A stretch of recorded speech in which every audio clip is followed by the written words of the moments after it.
is there such thing as right education?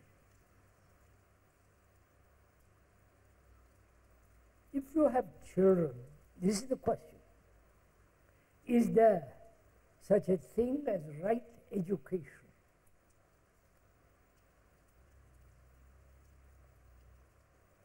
Either a parent has put this question,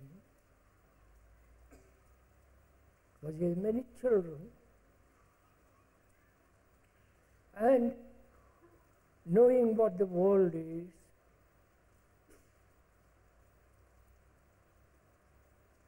the extraordinary brutality and vulgarity and all the terrible things that are happening, what is their future? A parent would be tremendously concerned if he loved his children, which I doubt very much. If he really loved their children, if he asked such a question, what is right education? And what is one to do with children who are already contaminated, if I can use that word, by other children, by society, by the friends they have, the terrible language children use already. You follow?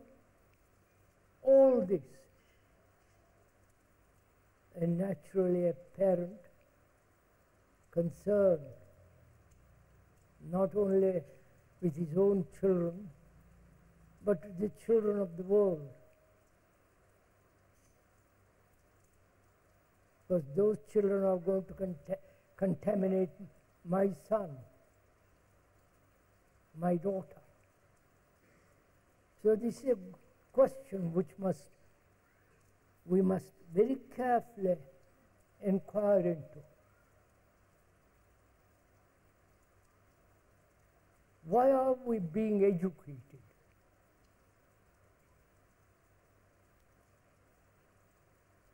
What does education mean?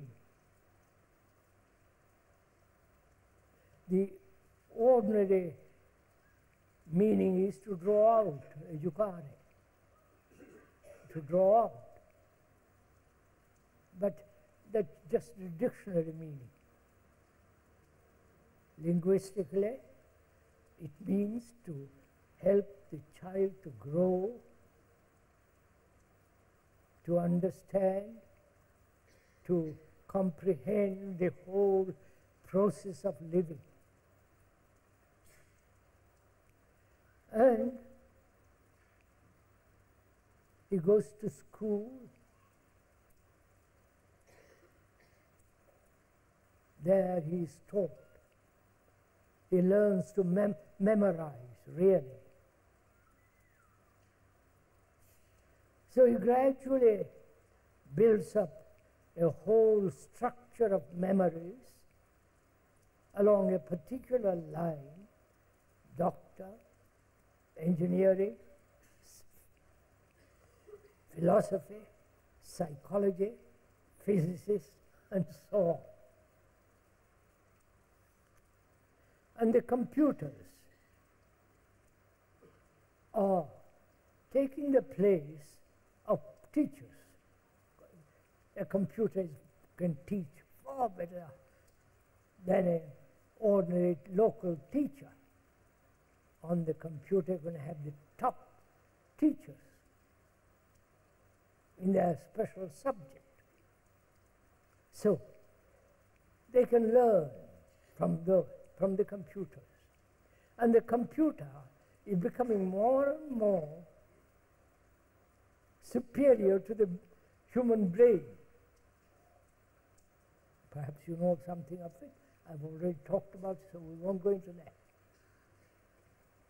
And why should he, please just listen first, why should he carry all the encyclopedic knowledge about one subject or the other and retain all that in his brain. Is that education? You see, I'm questioning. We can look up a book, an encyclopedia, and work from that. You follow?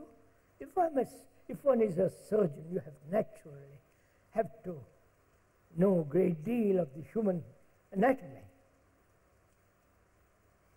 You have to study, you have to go through all that may take 10 to 15 years. And technologically, to have extraordinary understanding of the whole world of the technique. And that's what we are cultivating more and more and more. And also, we are neglecting totally the whole psychological world, the whole world of the psyche. Right? This is what is happening. One side, you have an extraordinary development in technology, whether it's science, biochemistry, or genetic engineering, or a top surgeon, right? You have that extraordinary field, highly cultivated, more and more. And the other side of the human being, which is far more important,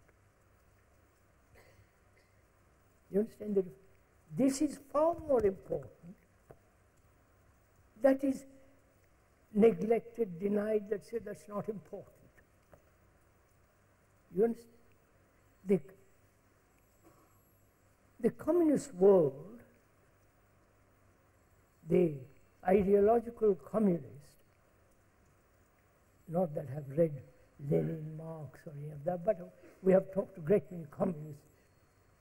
Are you frightened of that?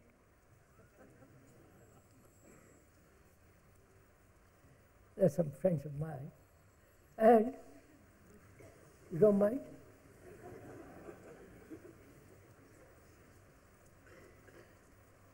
They say what matters is not the psyche, but the environment. Change the environment fundamentally, and then you'll change man, which can never take place. But they stick to that theory, because Lenin had talked about it, Marx, so they hold to that. So both in the democratic world and the so-called totalitarian world and the religious world, obviously, education means academic training, academic excellence. To be able to argue, to earn a job, to become a professor, and live in a world of your own, of that particular discipline, and so on. And the psyche, which always overcomes the outer, you understand? You may have a marvelous government, rules, laws, and so on, but ambition, the drive for power, position, all that overcomes the other, right? You've seen this happening right in front of our eyes in the communist world. So what is it to be educated? You understand?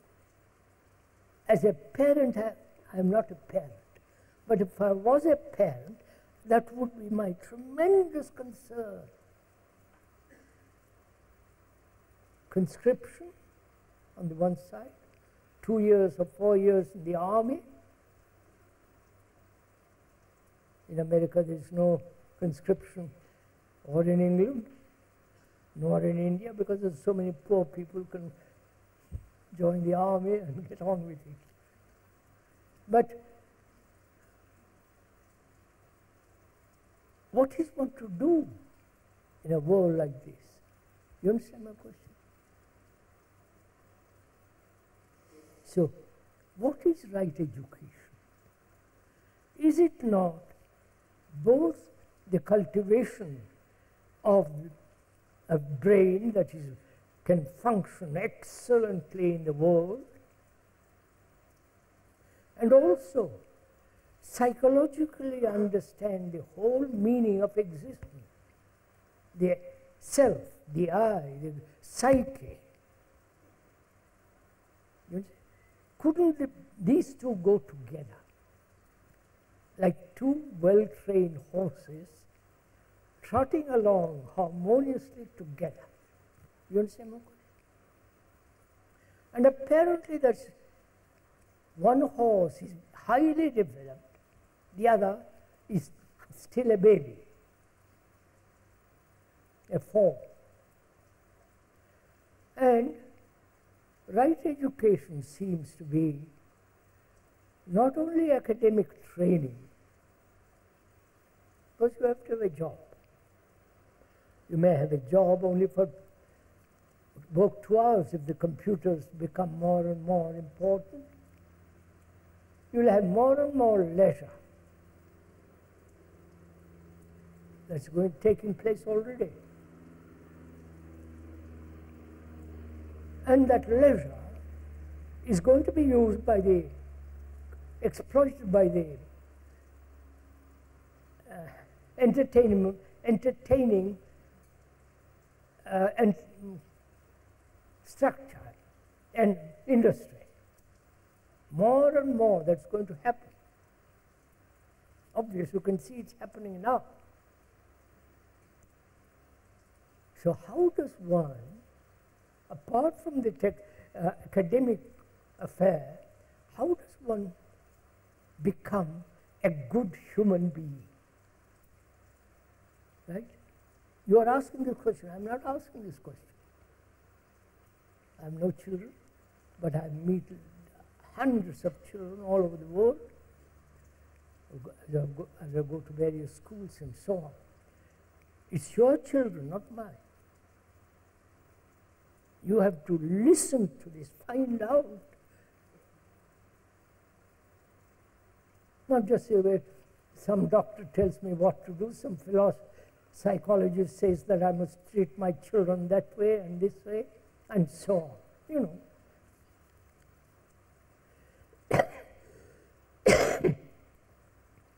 So how am I having few children,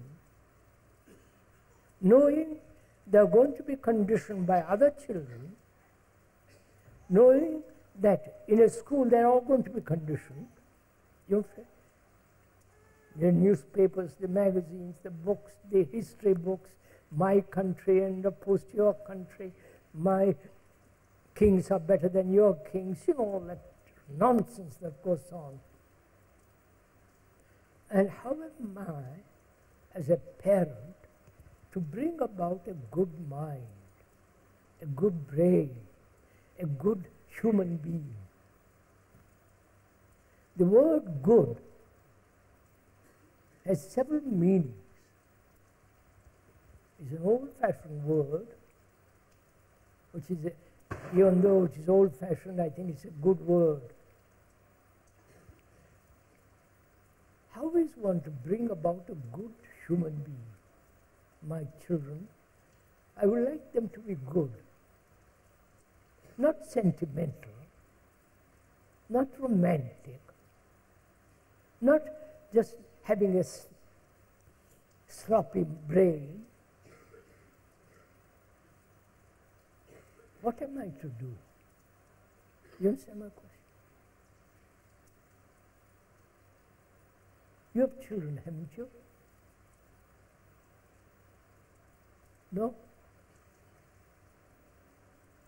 You mean you have no children?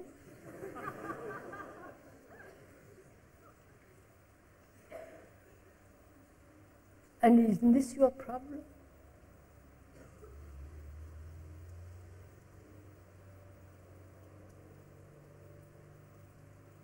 First of all, good means not only in action, correct action, not righteous action, correct action.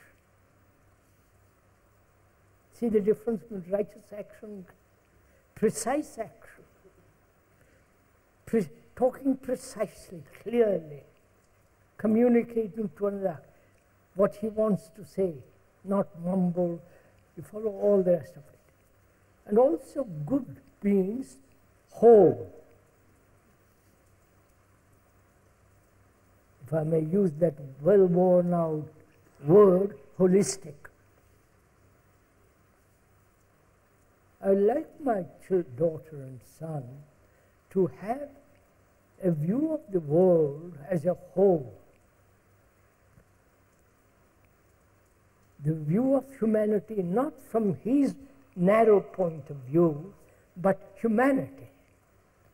You know, whole of human world. And also to have a good relationship with nature. Not to destroy things. The birds, the animals, the whales, you understand? Not to destroy.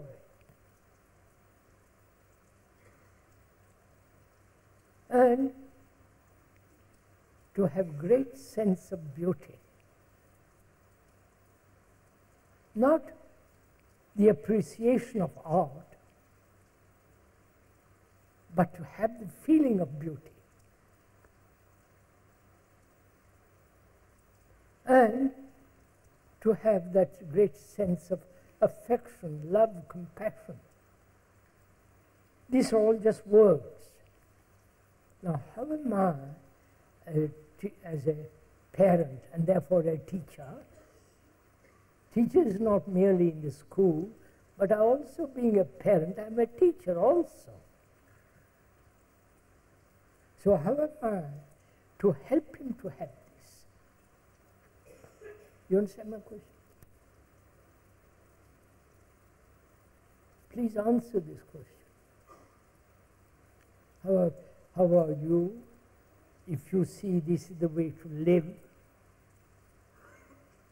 this is the way to act in relationship and so on, how are you going to bring this about in a student, in your child? If you are an example, as a parent, an example, he will turn his back onto you, right? You understand? He won't listen to you. So, not to be an example, that is, if you smoke, don't tell the child not to smoke. Because he says, well, you smoke, why shouldn't I? And then the whole argument goes on. If you are an example at all, see the implications of being an example. You want him to conform. You want him to copy what you are. And so you deny him freedom to work, think, act. Right? You understand all this? This is getting too complicated. And he is conditioned, not only by you, by the language you have used, the climate, the food, the social environment, the other boys, your grandmother, his grandmother says, look, believe in God. Or don't believe in this new guru, or whatever the nonsense the parents tell the child. So the child is being gradually conditioned, narrowed down. How am I, as a parent, to prevent that? You understand? Is it possible?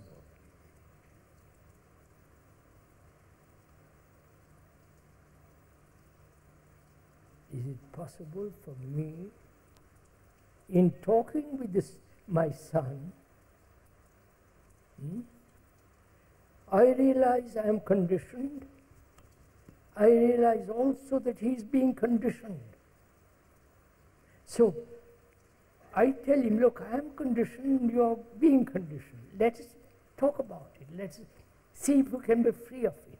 You understand? It's not, I am the parent, I know far more than you do, but rather, in this relationship, there is no superior and inferior, right? In this relationship, I talked to him. I said, I'm also conditioned. I've been brought up as a Catholic, Protestant, Buddhist, whatever the nonsense is. And you are being conditioned. Let's see what it does in the world. I go into it with him. I keep on at it, day after day, in different ways, not to bore him. But the pressure from the outside is much stronger. You understand all this? Tremendously strong. And probably you will succumb to it, as most children do. There are very, very, very few exceptions. And I hope my son will be an exception. But I jolly well also know that it's not going to be. So it's a constant observation, constant helping, guiding, not guiding, you follow? That can only happen if there is love between us. If he respects me and I respect him. Respect. So I'm asking you, do you respect anybody?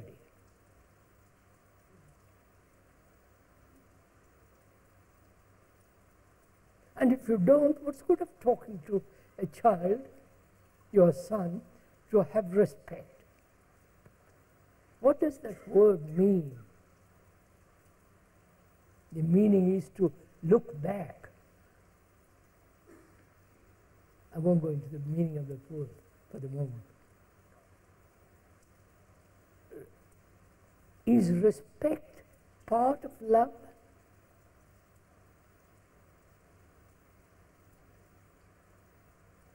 Or if there is love, nothing else matters. You understand? In love there is generosity. There's sympathy, pity. But pity is not love. Sympathy is not love. Right? So, have I loved in my being when I talk love to him? Or is it just a word? You understand what I'm saying? Are you interested in this? Or you want to reach nirvana?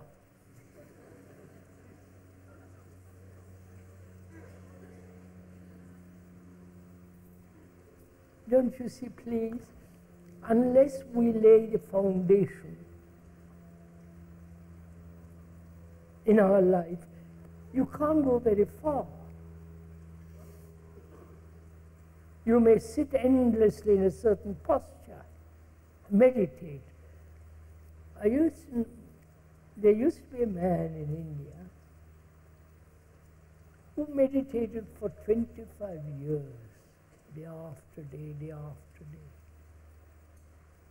He came to see us one day, and you couldn't talk to him sanely about anything, because he was still meditating.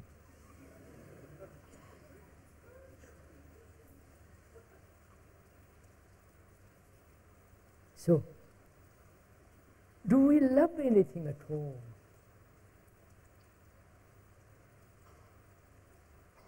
Do you love your wife and husband or your girlfriend, whatever it is? Please, do we? If you loved your children, You would stop all wars, right? If every parent in the world loved their children, you know what would happen naturally? You wouldn't allow anybody to kill him or him to kill others. You understand? But our governments all over the world are based on power, position, status, and therefore to protect all that guns. You know the rest, I don't have to go into all that. So right education seems to be not, I am not saying this, for you to find out. Right education seems to be not only to have an academic training, so as to be excellent in that direction, but also to be a good, whole human being, unfragmented, broken up, and contradictory, living in a constant battle with himself and with others. That requires a great deal of inquiry into the psyche, not according to Jung or Freud or somebody, including that of the speaker, but to watch one's own responses, one's own actions, one's own behavior. And out of that comes an extraordinary sense of freedom. And freedom in that word has a root meaning in love. That's enough for that. Gosh, one question takes a long time, doesn't it?